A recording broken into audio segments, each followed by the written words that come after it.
comment avoir confiance en soi. Tu sais, c'est une question assez, comment je pourrais dire ça, assez vague dans le sens où il y a beaucoup, c'est très subjectif en fait, comment avoir confiance en soi. Mais je vais t'expliquer un petit peu euh, déjà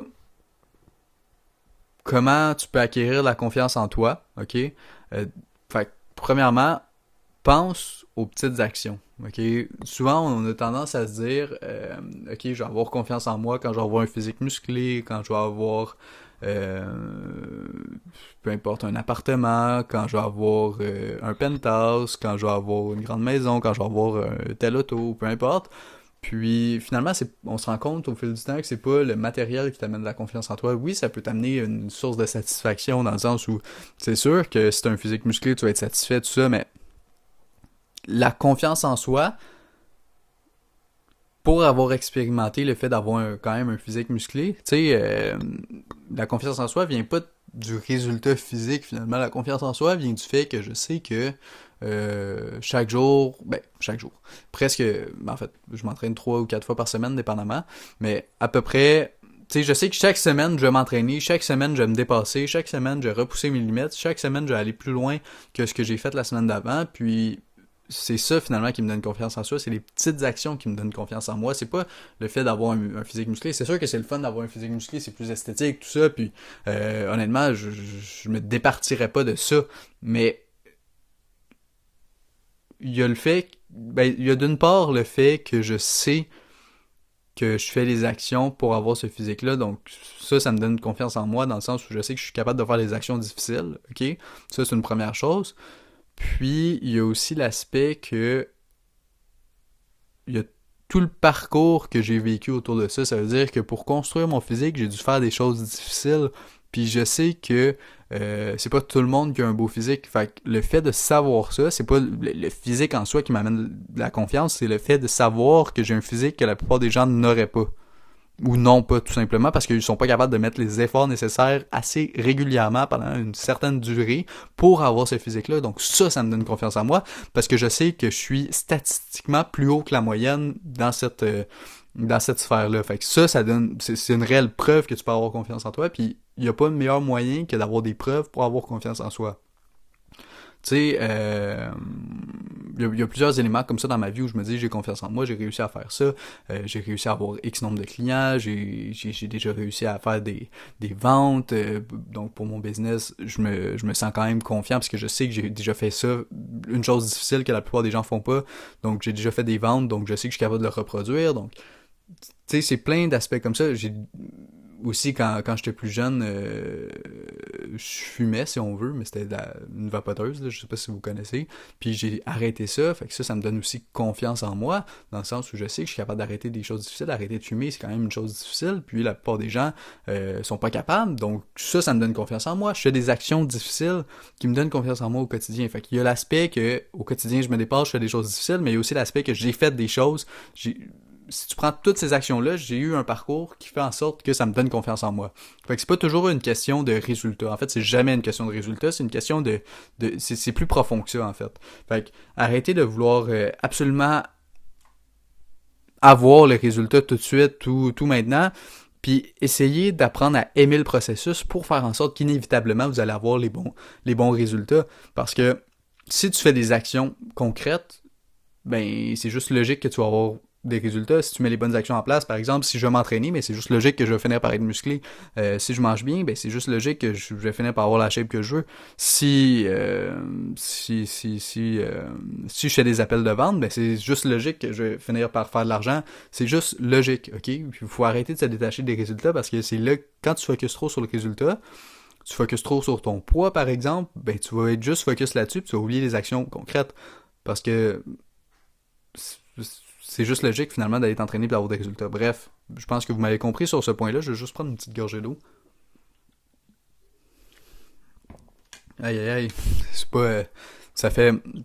Là, c'est le deuxième épisode, puis bon, déjà, je m'améliore dans le sens où je me sens plus à l'aise, si on veut, puis c'est plus facile de parler, mais c'est encore, évidemment, à travailler, on est juste à l'épisode 2, mais dans le sens, ce que je voulais dire, en fait, c'est que ça fatigue la bouche de parler comme ça parce que, tu sais, je suis un travail où je suis souvent seul, en fait.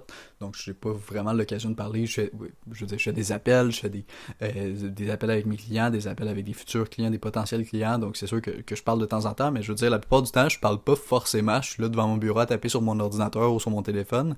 Puis, juste le fait de parler comme ça, c'est un bon exercice, mais aussi, ça utilise beaucoup de salive, puis j'ai de la difficulté à prendre mon rythme, puis à pas perdre la voix finalement. Donc je dois boire beaucoup d'eau. Bref, tout ça pour dire ça finalement. Donc pour la confiance en soi, je pense que c'est pas mal ça.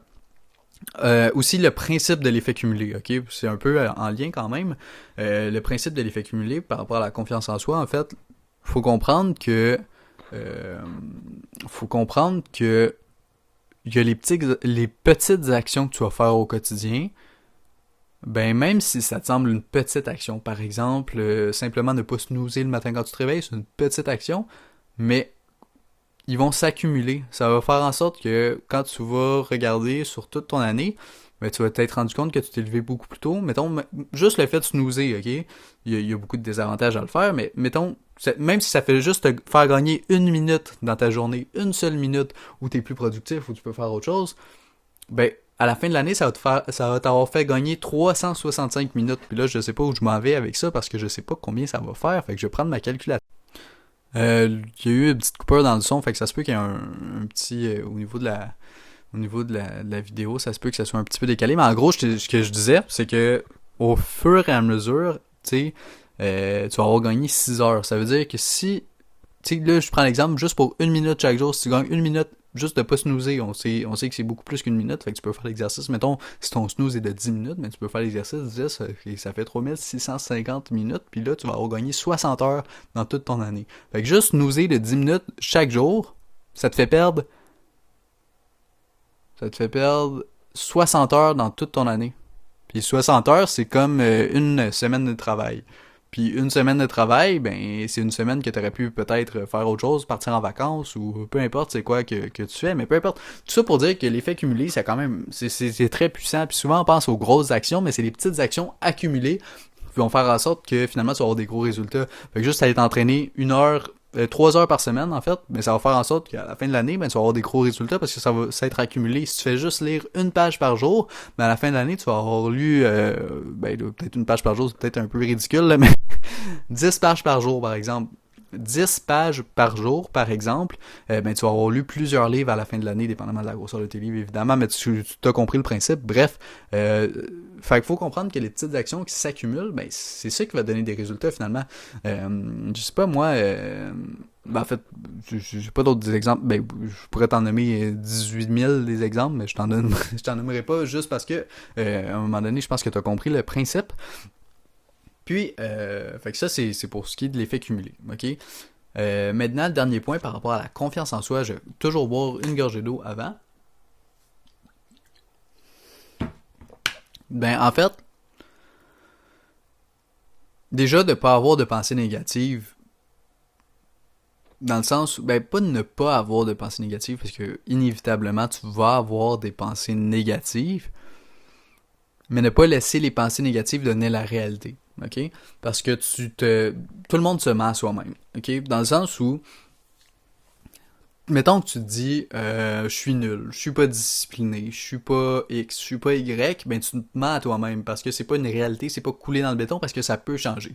Donc, à la place de te mentir à toi-même, puis en fait, à la place de te mentir à toi-même négativement, commence par te mentir à toi-même positivement, puis ça va devenir vrai inévitablement. Donc à la place de dire je suis pas discipliné, dis je suis discipliné. Dans tous les cas, tu te mens à toi-même. Fait qu'aussi bien le faire positivement jusqu'à ce que ça devienne vrai, parce qu'à un moment donné, ça va être vrai. Plus tu vas te le dire, plus tu vas convaincre ton cerveau, en fait, que tu fais des choses positives, que finalement c'est positif, puis à un moment donné, ça va devenir la réalité. Par exemple, si tu veux être un entrepreneur à succès, ou peu importe, tu te répètes chaque matin, ou peu importe quand, à place de dire je suis nul, je vais échouer, tout ça, tu te dis non, je suis un entrepreneur à succès, je suis X, je fais de l'argent, peu importe ce que tu veux dire.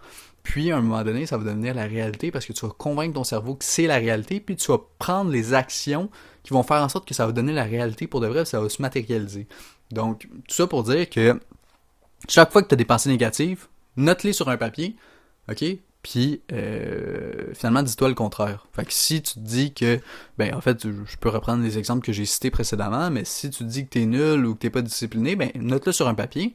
Puis, la prochaine fois, ben, en fait, note-le sur un papier, à l'inverse de ce que tu viens de te dire. Fait que, tu sais, si tu dis je suis pas discipliné, ben, note sur un papier, je suis discipliné. OK? Puis c'est con, ça peut paraître con, mais juste le fait de se répéter ça à chaque jour, à un moment donné, ben, tu sais, c'est comme quand t'es un enfant. En fait, tu vas te bâtir sur ce que les autres, sur ce que tes parents, sur ce que ton entourage vont te dire. Tes croyances vont se fonder sur ce que tu vas voir autour de toi, sur les informations que tu vas laisser rentrer.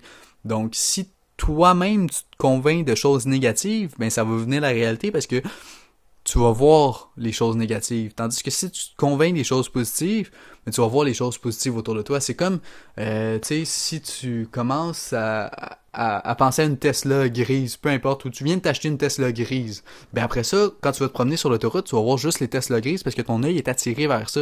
C'est juste, si tu vois pas le positif en ce moment, c'est juste que t'es pas focus sur le positif. Si tu te focuses sur le positif, tu vas voir le positif autour de toi. Si tu te focuses sur le négatif, tu vas voir le négatif autour de toi.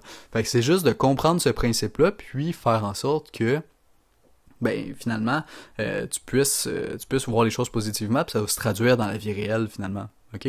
Fait que fais ce petit exercice-là, que ce soit sur une feuille de papier, sur ton téléphone, peu importe, je t'invite à faire sur une feuille de papier parce que souvent sur les notes sur notre téléphone, on a tendance à l'oublier là, en fait, puis on le regarde plus, on prend des notes, c'est cool, c'est super sur notre téléphone, mais combien de fois tu vas consulter tes notes dans une année, si ce n'est que pour écrire des nouvelles choses. Donc, sur une feuille de papier, ça peut être bien, tu peux même l'afficher sur un mur ou peu importe où tu veux, là, si tu as un board, tu peux l'écrire dessus, comme ça tu le vois constamment, tu vois des choses positives, évidemment.